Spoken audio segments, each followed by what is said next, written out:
बोझ पिता, चुपचाप सभी लाइन से बैठ जाओ, सबको खाना मिलेगा, मंदिर के पुजारी ने वहां मौजूद गरीबों से कहा।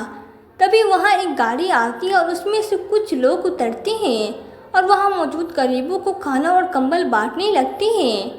सेजल वहां मौजूद बच्चों के लिए अलग से स्वेटर लेकर आए थे और वो वहां बच्चों को एक किनारे ले जाकर दे रही थी। जब बच्चों को स्वेटर देना हो गया तो वो अपने परिवार की मदद करने लगी और सभी को खाना बांटने लगी। खाना बांटते हुए जब वो एक आखिरी गरीब के पास पहुंची तो वो बड़ी हैरानी से उस बूढ़े को देखने लगी। वो बूढ़ा सर झुकाए बैठा था, फटे पुराने कपड़े, फटी चप्पल सर से ठिठुर रहा था। सेजल जब अच्छे से उस बूढ़े का चेहरा देखती है तो उसके होश ही उड़ जाते हैं और उसके हाथ से सारा सामान गिर जाता है, जिस पे वह बूढ़ा उसे कहता है, ये मैं रख लूँगा बेटा, बड़ी ठंड लगती है, एक कंबल से मेरा गुजारा नहीं होता, तुम चाहो तो खाना मत देना मुझे। सेजल उस बूढ़े की बात सुनकर रो पड़ती है और कहती है, पापा आपने मुझे पहचाना नहीं, मैं आपकी गुड़िया, आप यहाँ और इस हाल में हैं। वह बूढ़ा सेजल की बातें सुन तो पा रहा था पर वो शायद समझ नहीं पा रहा था और अवाक होकर सेजल को बस देखे जा रहा था। तभी मंदिर का पुजारी पीछे से आकर कहते हैं, क्या तुम इन्हें जानती हो? हाँ, यह मेरे पिताजी शिव नारायण सक्सेना हैं। सेजल ने कहा, बेटी ये कौन है, कहाँ से आए हैं? यह तो पता नहीं, बस एक दिन इन्हें यहाँ कोई बैठाकर चला गया, तब से यह यही मंदिर के बाहर ही रहते हैं। ताज्जुब की बात तो यह है कि उन्हें अपने जीवन के बारे में कुछ भी याद नहीं, पर तुम कह रही हो ये तुम्हारे पिताजी हैं। फिर इसके ऐसी हालात कुछ समझ नहीं आया।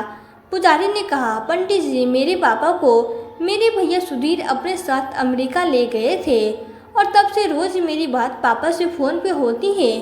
फिर यह यहाँ क्या कर रहे हैं और वो भी ऐसी हालत में? मैं खुद हैरान हूँ, या तो पापा को भैया ने यहाँ छोड़ रहा है या पापा वहाँ से खुद ही चले आए होंगे। अब इन्हें तो कुछ भी याद नहीं है। इनसे पूछूं आखिर माजरा क्या है, अब तो वही बता सकते हैं पूरी बात, अभी फ़ोन करती हूँ भैया को। ये कहते हुए सेजल सुधीर को फ़ोन लगाने लगती है। सुधीर के फ़ोन उठाने के बाद, हेलो भैया कैसी हो, क्या कर रहे थे? सेजल ने पूछा, कुछ नहीं, बस तुम्हारी भाभी के साथ बाहर शॉपिंग पर जाने की तैयारी कर रहा था। तुम बताओ, आज तो तुम्हारे यहाँ पूजा हवन है ना, हो गई उसकी तैयारी? सुधीर ने पूछा। हाँ बस वही चल रही है। भैया जरा पापा को फ़ोन देना, वो यहाँ है, उन्हें पूजा पाठ काफ़ी पसंद है ना, तो सोचा वीडियो कॉल पे ही उन्हें दिखा दूँ। सेजल ने कहा, अच्छा रुक। यह कहते हुए सुधीर पापा पापा कहते हुए फ़ोन देने लगता है।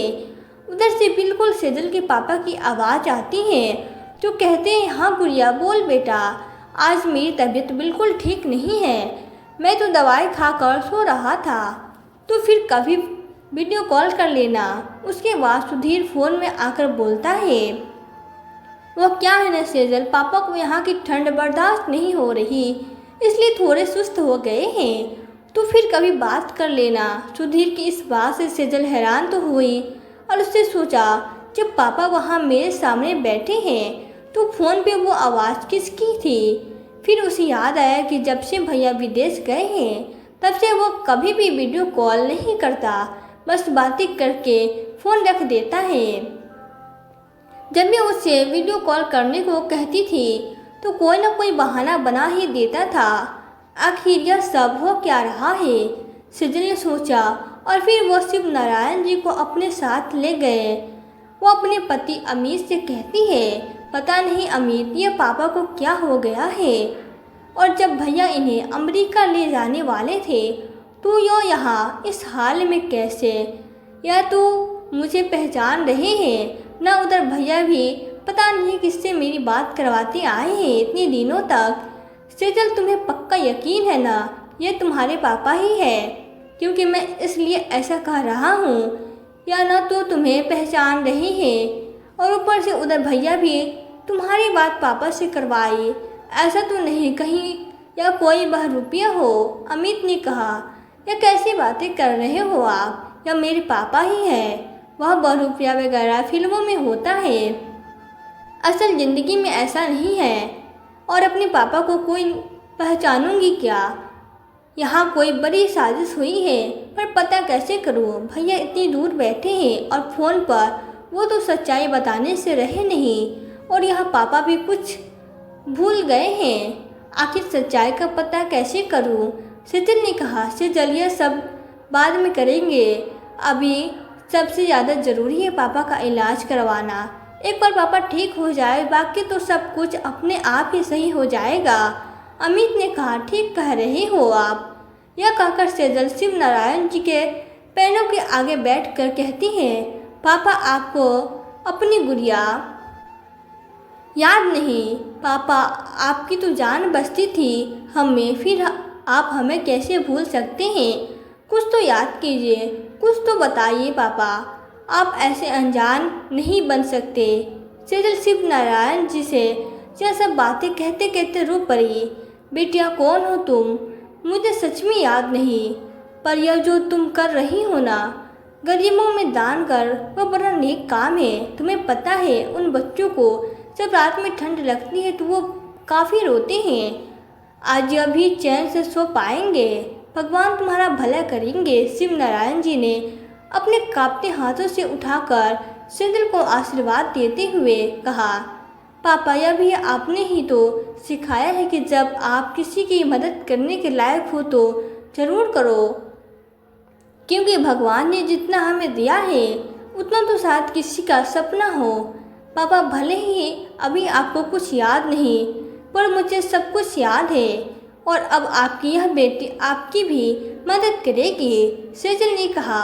अगले दिन सेजल शिव नारायण जी को डॉक्टर के पास लेकर जाती है और डॉक्टर उसे देख कहते हैं, यह किसी गहरे सदमे की वजह से अपनी याददाश्त खो चुके हैं। ऐसे मरीजों का वापस याददाश्त आना बड़ा मुश्किल होता है, पर कभी कभी अगर वही मंजर उन्हें दोबारा नज़र आ जाए जिससे उन्हें सदमा लगा है तो याददाश्त वापस आ जाती है।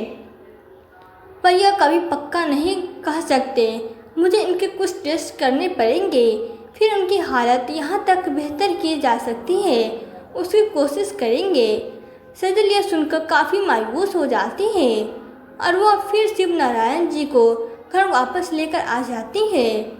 घर आकर वो अमित से कहती है, अमित आज से पहले कभी मैंने खुद को इतना लाचार महसूस नहीं किया।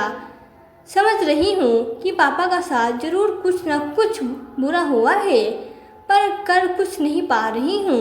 क्या करूँ जो पापा ठीक हो जाए और मुझे सब कुछ पता चल जाए। देखो सेजल, डॉक्टर के कहे मुताबिक पापा को वापस से वही मंजर याद दिलाने से ही उनकी याददाश्त वापस आएगी, पर जब हमें पता ही नहीं होगा कि पापा को सदमा कौन सी बात पे लगा है, हम वो मंजर उन्हें कैसे दिखा सकते हैं। अब तो एक ही रास्ता है, हमें सब कुछ अब बस सुधीर भैया की बता सकते हैं। अमित ने कहा, पर भैया जो इतने दिनों से झूठ बोलते आए हैं, मुझे वो अब क्यों सच बताएंगे भला? मैं तो बस यह सोचकर हैरान हूँ कि भैया को अमेरिका गए लगभग 1 साल से भी ज़्यादा हो गया है, तब से पापा इसी हालत में जी रहे हैं। सर्दी गर्मी बर्दाश्त की मार ढोलते रहे और मैं बेवकूफ़ यहाँ दूर बैठी यही समझ रही थी पापा अमेरिका में आराम से है।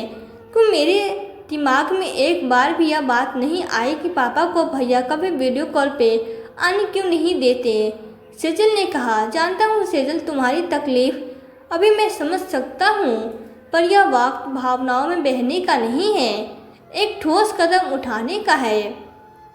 सुधीर भैया यूँ सच्चाई तो बताएंगे नहीं, उल्टा अगर उन्हें पापा के बारे में पता लग गया तो वो इंडिया कभी वापस नहीं आएंगे।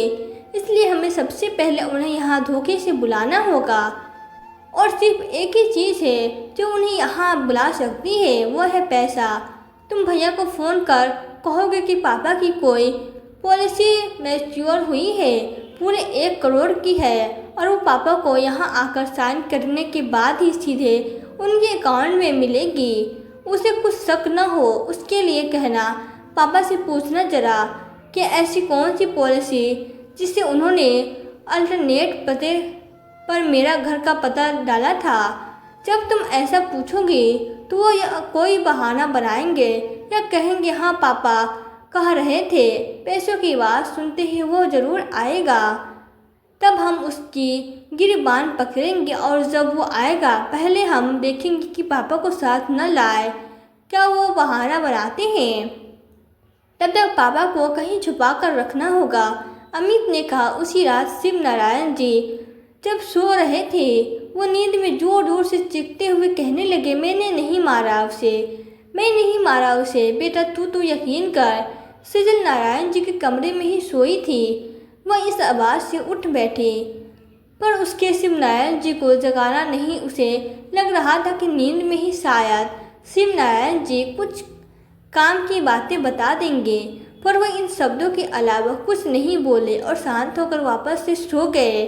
अगले दिन सेजल सुधीर से फ़ोन में कहती है जैसा उसे अमित कहता है। फिर सेजल कहती है ज़रा पापा को फ़ोन देना, जिस पर सुधीर कहता है अरे पापा आपने हम उम्र दोस्तों के साथ बाहर जाते हैं, इस समय पूरे दिन घर पर रहकर बोर हो जाते हैं, इसलिए मैं ही कहता हूँ चले जाया करे। अरे मैं उन्हें बता दूँगा और अगर आने की ज़रूरत पड़ेगी तो ज़रूर आऊँगा।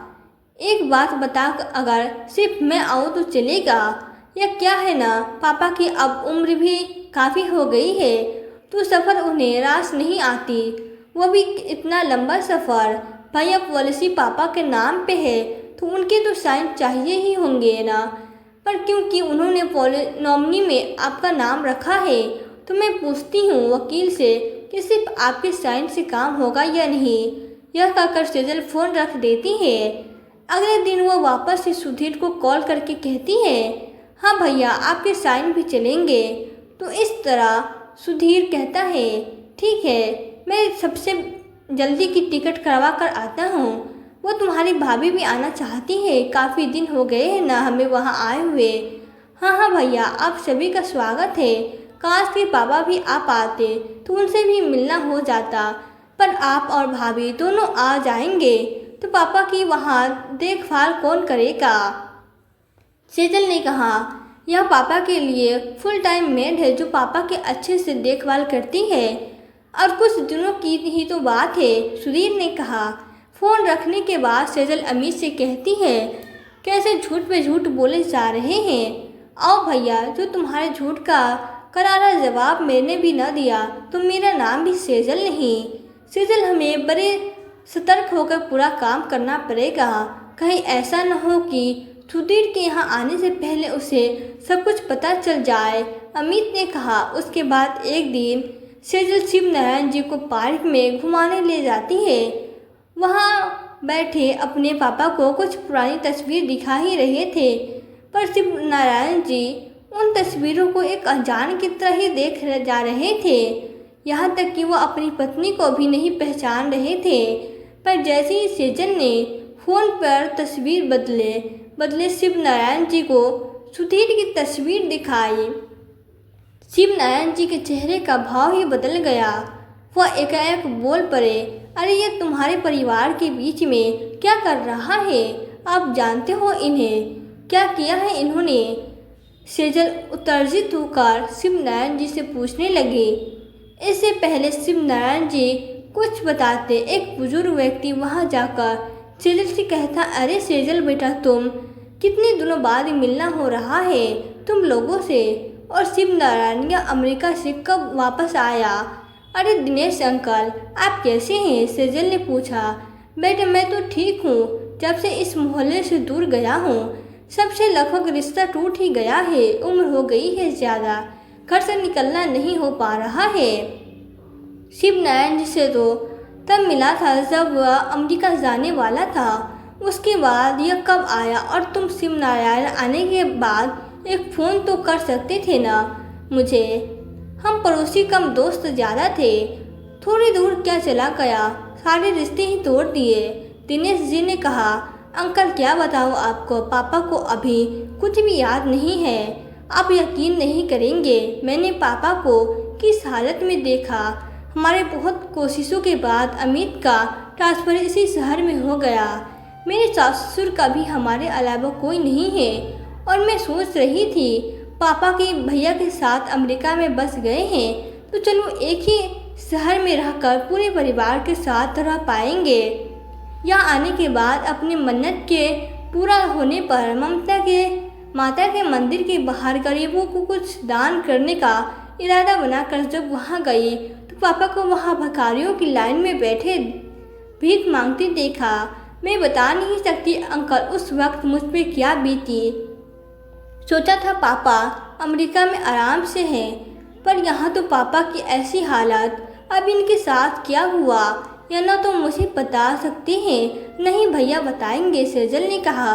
बेटा जब उनसे मुझे अपने अमेरिका जाने की बात बताई थी वो भी सुधीर के साथ, तभी मुझे यह बात खटकी थी क्योंकि सुधीर कभी सीधे मुंह तो इनसे बात भी नहीं करता था। यह अक्सर जाकर अपना दुख मुझे बताया करता था। एक बार की बात है जब वो मुझसे मिलने आया तो उसने कहा दिनेश एक कप चाय मिलेगा क्या। मैंने अपनी बहू से कहकर चाय मंगवा दिया। चाय आने के बाद भी वह कुछ कहना चाह रहा था पर कह नहीं पा रहा था। जब मैंने पूछा शिव नारायण कोई परेशानी है बताना तो यह मुझसे कहने लगा दिनेश तू मुझे कुछ खिला सकता है क्या, बड़ी भूख लगी है यार। पर यह बात सुधीर या बहू को मत बताना, यह क्या है ना सुबह से यह दोनों कहीं निकले हुए हैं। मुझे अभी नहीं पता कब आएंगे। मैंने सोचा मेरा खाना फ्रिज में रख कर गए होंगे पर घर में कोई खाना नहीं है। बहुत जोरों की भूख लगी है, पैसे भी नहीं मेरे पास। इस पर मुझे सुधीर पर काफ़ी गुस्सा आया। ऐसे कैसे कोई कर सकता है।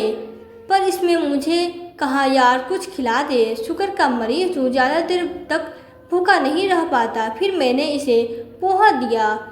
या तो रही उस दिन की बात, आए दिन को तुम्हारे घर से चीखने चिल्लाने की आवाज़ें आती थी जिसे मेरा परिवार भी सुनता। एक रोज़ तो थक कर मेरे बेटे ने पुलिस को ही बुला लिया ताकि यह सब बंद हो जाए, पर हमें क्या पता था मेरा यह कदम इसे और दूर ले जाएगा।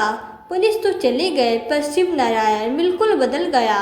वो मुझसे अब बात भी नहीं करता और न ही मेरे घर आता। फिर एक दिन यह अचानक आकर कहता है मैं अपने बेटे के साथ अमेरिका जा रहा हूँ। अरे मैंने ही गलत समझ लिया था अपने बेटे को। चल यार चलता हूँ, फिर पता नहीं कब मिलूँगा तुमसे। तो हमें लगा चलो ठीक है, जो इसका सब कुछ सही हो गया और इन लोगों को मैंने अपनी आंखों से घर को ताला लगाकर निकलते हुए देखा। फिर कुछ दिनों बाद हम भी अपने नए घर में शिफ्ट हो गए। फिर सीधा आज मिल रहा हूँ। दिनेश जी ने कहा इतना सब कुछ चल रहा था पर पापा ने मुझे कभी नहीं बताया। अब तो मुझे पक्का यकीन हो चला है इन समय भैया की कोई बड़ी प्लानिंग ही होगी। सेजल ने कहा हाँ बेटा, ऐसे कोई मैंने कई बार कहा था तुमसे सब कुछ बता दे, पर यह कहता मेरी ज़िंदगी बची ही कितनी है, क्यों खामखा अपनी बच्ची को भी परेशान करूं। बेटा पहले से ही मुझे परेशान है, दिनेश जी ने कहा। अंकल काश की पापा इस हालत की वजह से जान पाती, फिर बताती भैया को। सेजल ने कहा अगर इन सब में मेरी कोई मदद चाहिए तो बेझिझक बताना। कितना हंसमुख हुआ करता था मेरा दोस्त, बेचारे पर ऐसे क्या बीती जो इसकी ऐसी हालत हो गई। दिनेश जी ने कहा और वहाँ से चले गए। इधर से शिव नारायण जी को भी घर लेकर वापस आ गए और उन्हें वापस से सुधीर की तस्वीर दिखाकर पूछने लगी क्या आप इन्हें जानते हैं। अब शिव नारायण जी को जानते हैं। अब शिव नारायण जी को कुछ याद नहीं आया। दिन बीतते गए और एक दिन सुधीर भी आ गया। सुधीर के आने से पहले ही सेजल ने शिव नारायण जी को छुपा दिया था। सुधीर जाकर सेजल से कहता है कब चलना है साइन करने। भैया अभी अभी तो आप आए हो, सब हो ही जाएगा, इतने भी क्या हड़बड़ी है, जरा हमारे साथ भी अच्छे से मिल लो। सेजल के यह कहते सुधीर कहता है अरे नहीं नहीं, हम अपने लिए परेशान नहीं हैं, पापा के लिए जल्दीबाजी कर रहे हैं। वो उन्हें वहाँ अकेले छोड़कर आए हैं ना, इसलिए। हाँ सही कहा भैया, एक बार पापा को कॉल तो करो, एक काम करो वीडियो कॉल ही कर लो, आखिर पता तो चले अकेले ठीक ठाक तो है ना। सेजल ने कहा, अरे नहीं नहीं, अभी पापा के दवा खाकर सोने का समय है, मेरी अभी उनसे मेरे से बात हुई है, अभी अभी सोए हैं, बाद में बात करवा दूंगा। सुधीर ने कहा, अच्छा चलो ठीक है, तुम ही न सही मैं ही तुम लोगों को पापा से मिलवा देती हूँ। सेजल के ऐसा कहते ही अमित पीछे से शिव नारायण जी को लेकर अंदर आ जाता है, जिसे देखकर सुधीर और उसकी पत्नी ममता की आंखें फटी की फटी रह जाती है। क्या हुआ भैया, इतना क्यों चौंक रहे हो? तुम लोगों को क्या लगता है इतना बड़ा कांड करके तुम लोग बच जाओगे? अरे पॉलिसी तो बस बहाना था तुम लोगों को यहाँ बुलाने की, असल में तो तुम लोगों की बड़ी सच्चाई पापा ने मुझे पहले ही बता दी थी। अब तुम लोग अमेरिका नहीं जेल जाओगे। सेजल ने कहा, क्या पापा ने बताया है? पर इनकी तो याददाश्त ही चली गई थी, फिर उन्होंने कैसे बताया? सुधीर ने घबराहट से कह दिया, अरे वाह, सब पता है तुम्हें, चलो अच्छा हुआ। अब पापा का साथ क्या हुआ और उनकी ऐसी हालत कैसे हुई अब तुम मुझे बताओगे, वरना कुछ ऐसे सबूत हैं मेरे पास जिससे तुम्हारा वापस अमेरिका लौटना सपना बन जाएगा, और अगर अपना पूरा सच बता दोगे तो शायद मुझे तुम पर तरस आ जाए और मैं तुम्हें माफ़ कर दूँ। सेजल ने कहा, वह क्या है ना सेजल, पापा की बढ़ती उम्र हम पर बोझ बन गई थी, हम उनसे पीछा छुड़ाना चाहते थे, इसलिए हम उस घर को बेचकर हमेशा के लिए अमेरिका जाना चाहते थे। पर पता नहीं पापा को यह बात कैसे पता चल गई और वो इस घर को बेचना ही नहीं चाहते थे। वो तो सोच रहे थे अमेरिका वो हमारे साथ रहेंगे, तो हमसे सीधी उंगली से घी ना निकलते देख उंगली टेढ़ी करने की सोची। ममता ने एक आइडिया बनाया, जिससे ममता चाकू लेकर पापा के सामने आकर कहती है, पापा जी, जो अपने कागजात पे साइन ना किया तो मैं अपने हाथ के नसें काट कर अपनी जान दे दूंगी। मैं भी नाटक कर उसे ऐसा करने से रोकने लगा। पापा को लगा कि ममता सच में ऐसा करेगी, तो बुरी तरह घबरा कर उन कागजात पे साइन कर देते हैं, जिसके बाद भी ममता चाकू को ऐसे अपने हाथों पे चलाती है जिससे पहले से फिट किया हुआ नकली खून का पैकेज फट जाता है और वो गिरकर मर जाने का नाटक करने लगती है। दरअसल ये इसलिए क्या, क्योंकि हमें पापा को अपने साथ न ले जाना पड़े। पापा ममता के नकली खून को असली समझ बैठे और सदमे में बेहोश हो गए। जब उन्हें होश आया तो उन्हें अपना सारा गहरा सदमा लगा कि वो सब कुछ भूल गए। हमने देखा यह अच्छा मौका है हमारे लिए, लगभग तुझे लेकर भी सभी को हमारे अमेरिका जाने की बात पता थी और हमने पापा की याददाश्त चले जाने का फ़ायदा उठाया और उन्हें अपने साथ लेकर तो निकले, पर बीच रास्ते में ही छोड़ दिया, क्योंकि हमें पता था न तो पापा अब अपने ही घर पहुंच पाएंगे और न ही किसी को अपना परिचय दे पाएंगे। पर पता नहीं ये तुम्हें कैसे मिल गए। सुधीर ने कहा, अभी भी एक बात छुपा रहा है नालायक, बताना किस तरह तुम लोगों ने मुझे जहर देके मारने की कोशिश भी की थी। वो तो भला हो उस बिल्ली का जिसने मेरा खाना खा लिया और मेरी जगह वो चल बसी। वहाँ खड़े शिव नारायण जी भी अचानक से बोला, आपको सब याद आ गया पापा? सेजल ने कहा, हाँ बेटा, जब यह हमारी कहानी बता रहा था तभी मुझे सब कुछ याद आ गया, पर मैं देख रहा था कि आखिर मेरी मरी हुई बहू जिंदा कैसे हो गई। शिव नारायण जी ने कहा, भैया इतना कुछ करते रहे, जरा भी शर्म नहीं आई तुम्हें? अरे यह तुम्हारे पापा हैं, लगभग 1 साल से भी ज़्यादा यह सड़क पर जी रहे हैं और आगे भी एक दिन ऐसे ही चले जाते, तब भी तुम्हें हम यही कहते कि पापा का अंतिम संस्कार कर दिया।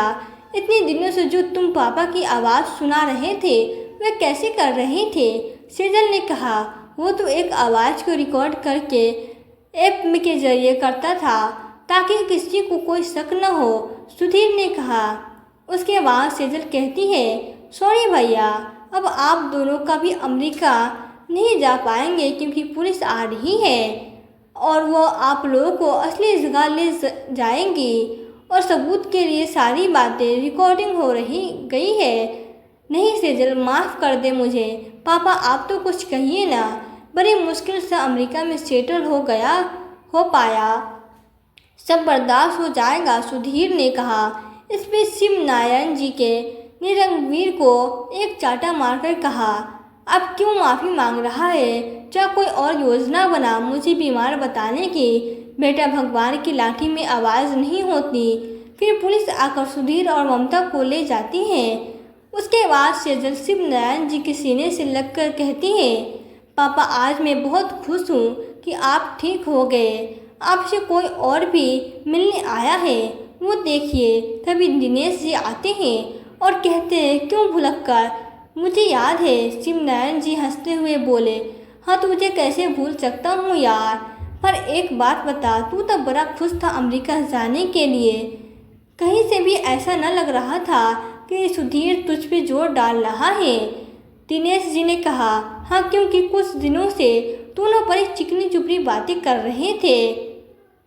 मुझे तो बाद में पता चला कि यह सब घर को बेचकर हमेशा के लिए मुझे जहर देकर जान से मारने का इरादा बना रहे हैं। तभी मैंने विरोध किया, पर देखो क्या से क्या हो गया। शिव नारायण जी ने कहा, वो तो शुक्र मनाओ मेरी बेटी और दामाद का, वरना दिनेश जी ऐसा ही कह रहे हैं होते। तभी सेजल कहती है, बस कीजिए आप लोग, अब तो खुशी मनाने के दिन आए हैं, तो भूल जाइए पुरानी बातों को। और फिर से सभी हंसने लगते हैं। अब शिव नारायण जी को सेजल ही अपने घर में से प्रेमी पूर्वक रखने लगी। सुधीर और ममता ने कई बार शिव नारायण जी से मिलने की कोशिश की, मगर सेजल ने अपने घर के नौकरों को साफ हिदायत दे रखी थी कि उन्हें किसी भी कीमत पर घर के अंदर न आने दिया जाए। सच कहा गया है, पाप का घड़ा एक दिन फट ही जाता है। वैसे भी हुआ सुधीर और ममता के साथ। अगर उन्होंने निर्दोष भोले भाले शिव नारायण जी को जहर देके मारने की कोशिश न की होती तो उन्हें भी जेल की हवा न खानी पड़ती और सभी लोग प्रेम पूर्वक अपना अपना जीवन जीते। भगवान ने हम मनुष्य को अपने कर्म करने के लिए जन्म दिया है, लेकिन कभी कभी मनुष्य में बदले की भावना इतनी प्रबल हो जाती है कि उसे कहाँ से कहाँ ले जाकर डूबती है, पता ही नहीं चल पाता। इसलिए हमेशा अच्छे कर्म ही करने चाहिए। दोस्तों, आपको आज की वीडियो कैसी लगी? वीडियो पसंद आई हो तो वीडियो को लाइक करें और ऐसी ही कहानियाँ सुनने के लिए हमारे चैनल सानिया बॉस स्टोरी को सब्सक्राइब ज़रूर करें। मिलते हैं फिर नई वीडियो में नई कहानी के साथ। धन्यवाद।